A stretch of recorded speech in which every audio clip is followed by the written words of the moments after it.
Hola y bienvenidos o bienvenidas al Lenguaje de las Perlas.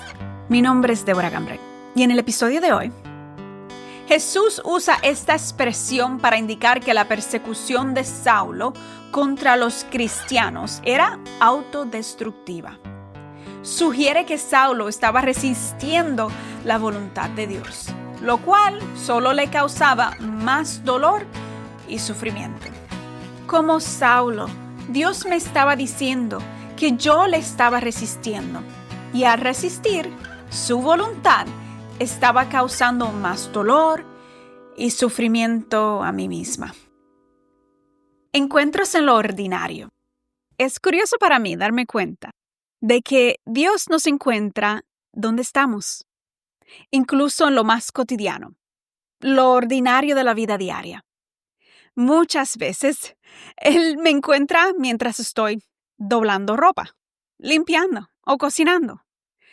Esto sucede porque mientras estoy doblando la ropa y haciendo mis quehaceres de la casa, estoy escuchando enseñanzas bíblicas, la palabra en audio, alabanzas, adoración o estoy orando, buscando de Dios en mi espíritu.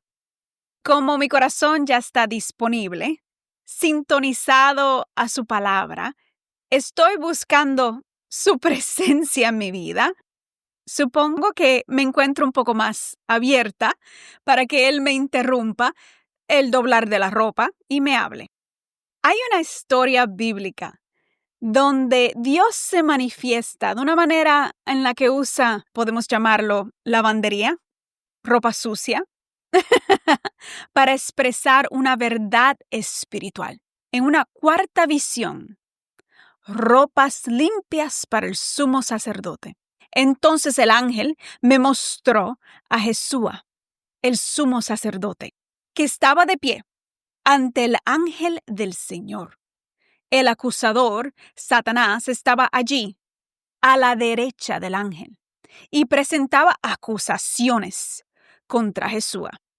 Entonces el Señor le dijo a Satanás: yo, el Señor, rechazo tus acusaciones, Satanás. Así es, el Señor que eligió a Jerusalén te reprende. Este hombre es como un tizón en llamas que ha sido arrebatado del fuego. La ropa de Jesús estaba sucia cuando estuvo de pie ante el ángel. Entonces el ángel le dijo a los otros que estaban allí: quítenle esa ropa sucia. Luego se volvió hacia Jesús y le dijo: ¿ya ves? He quitado tus pecados y ahora te voy a dar esta ropa nueva y fina. Luego yo dije: deben también colocarle un turbante limpio en la cabeza. Así que ellos le pusieron en la cabeza un turbante sacerdotal limpio y lo vistieron de ropas nuevas, mientras el ángel del Señor permanecía cerca.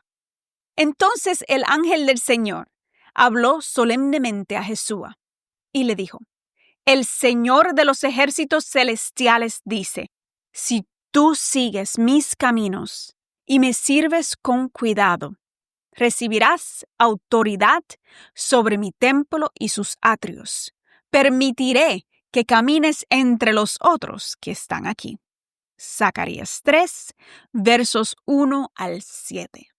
Probablemente pensaste que estaba bromeando, que en las escrituras hablaban sobre la ropa sucia. Pero hay algo que quiero resaltar de este pasaje, porque tiene una riqueza, algo tan profundo y delicioso que podemos aprender. Hoy hablaremos sobre los frutos de los encuentros con Dios. En este encuentro, al que con broma estoy hablando de los encuentros lavando ropa, reconocemos que los encuentros con Dios nos conducen a la transformación.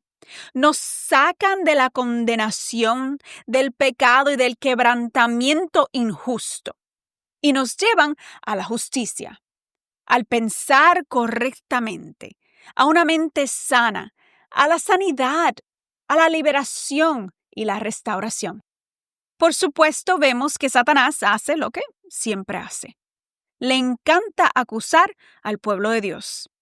En este pasaje lo vemos acusando al sumo sacerdote Jesúa, pero también vemos la mano de Dios silenciándolo. Cuando Dios nos encuentra, Él remueve las cosas del pasado que han dejado huellas en nuestra identidad, ya sea por traumas o por lo que hemos tenido que soportar. Incluso en la vida de un creyente, a veces recogemos cosas que solo debían ser temporales y necesitamos que nuestras vestiduras sean cambiadas.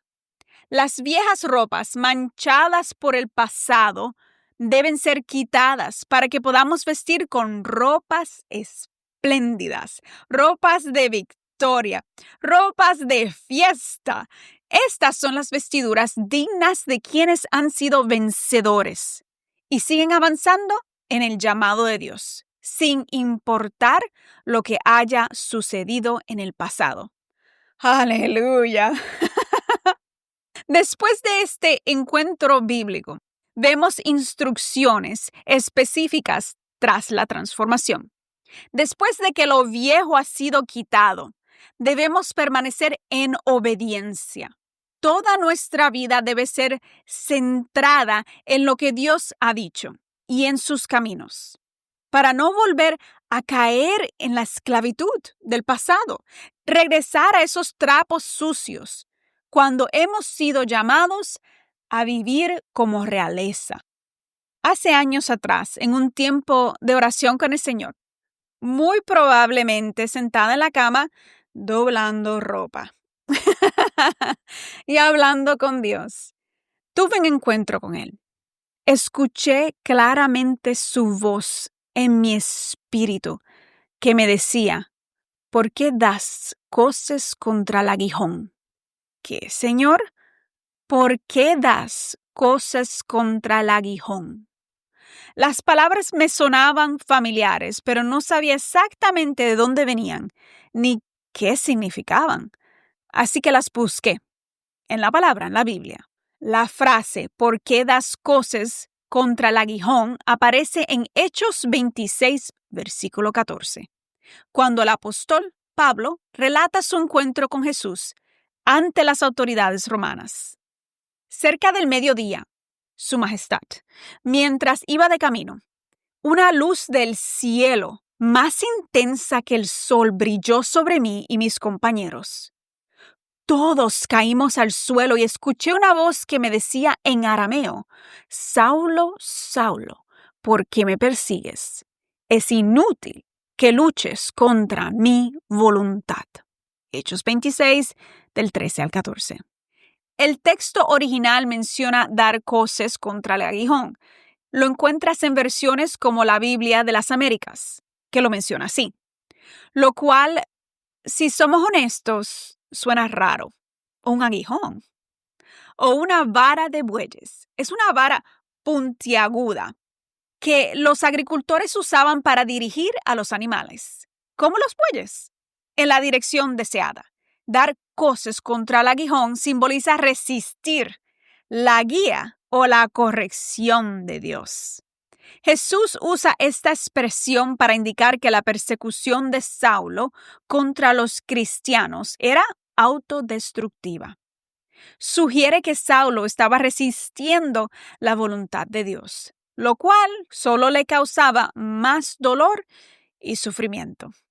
Como Saulo, Dios me estaba diciendo que yo le estaba resistiendo, y al resistir su voluntad estaba causando más dolor y sufrimiento a mí misma.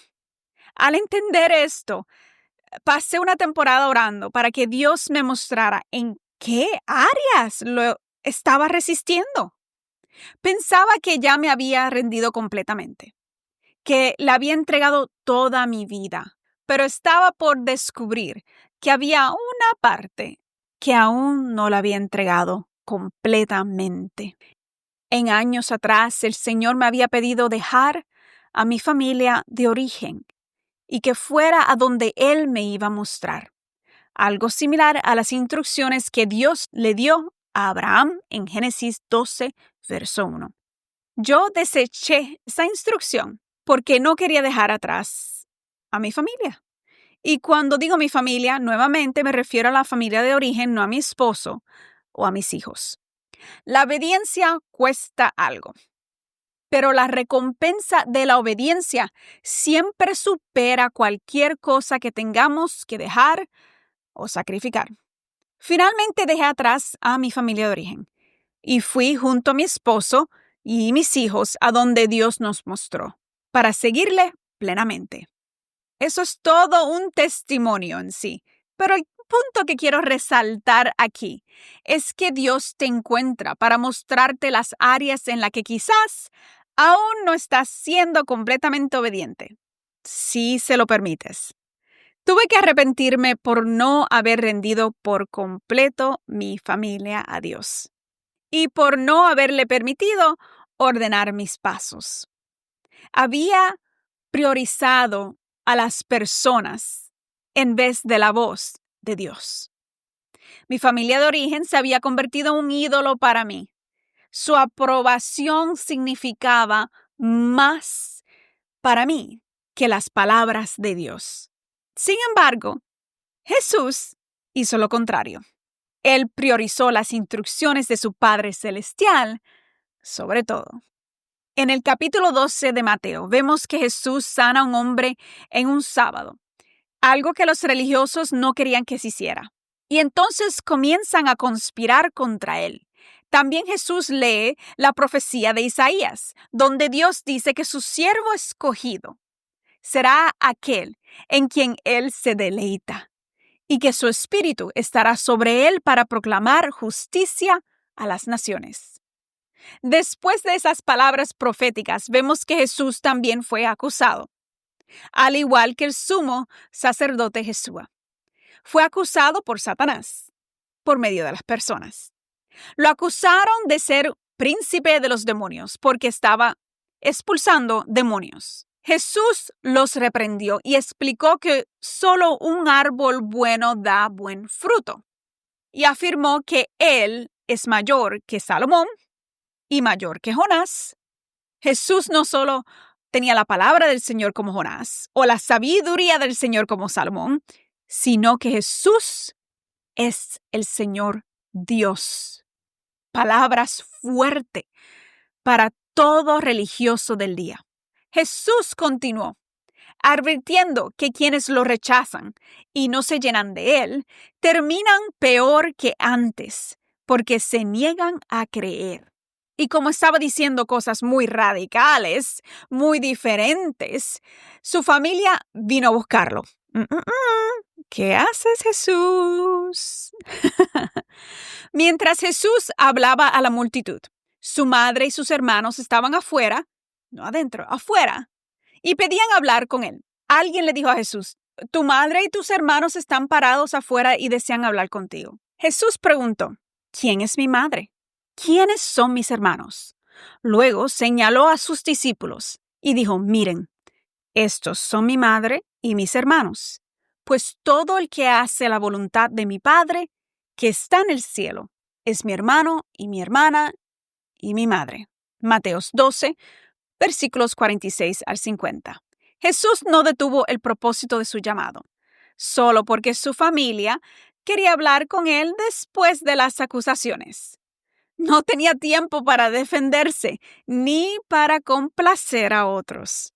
Solo tenía a uno a quien debía agradar, su Padre Celestial. Cuando obedecí completamente a Dios, fui acusada de muchas cosas. Se habló mal de mí, me acusaron entre otros y esparcieron mentiras. Al igual que Jesús, el sumo sacerdote, a mi lado estaban quienes hablaron de sus propios intereses y agendas sobre mi vida, personas a las quien yo había escuchado y obedecido en años anteriores. Y ahora que me había rendido por completo a Cristo y sus caminos, estos mismos me acusaban. Una de las acusaciones que se levantaron en contra de mí era sobre mi pasado. Es curioso cómo el enemigo, Satanás, le encanta traer de vuelta tu pasado, como si no hubieras cambiado. como si no hubiera sido transformado en Cristo. Pero esa persona ya no era yo. Años atrás fui muy egoísta y orgullosa. Pero Dios, en su misericordia y amor, permitió que lo perdiera todo y me humilló. Y luego me levantó nuevamente del polvo, alguien completamente diferente. Satanás no quiere que el testimonio de restauración se conozca. Solo quiere resaltar tus faltas, tus errores, tus debilidades. Cualquier cosa que impida avanzar el llamado de Dios. Aunque fue muy difícil y no puedo expresar con palabras cuánto dolió. Mis ojos espirituales se abrieron para ver lo que realmente estaba ocurriendo. Dios me mostró los espíritus demoníacos detrás de las acusaciones y empecé a ver un patrón en mi familia de origen que no quería repetir. Para escuchar el resto de este testimonio y cómo Dios cambió y restauró. A la próxima. Dulces abrazos.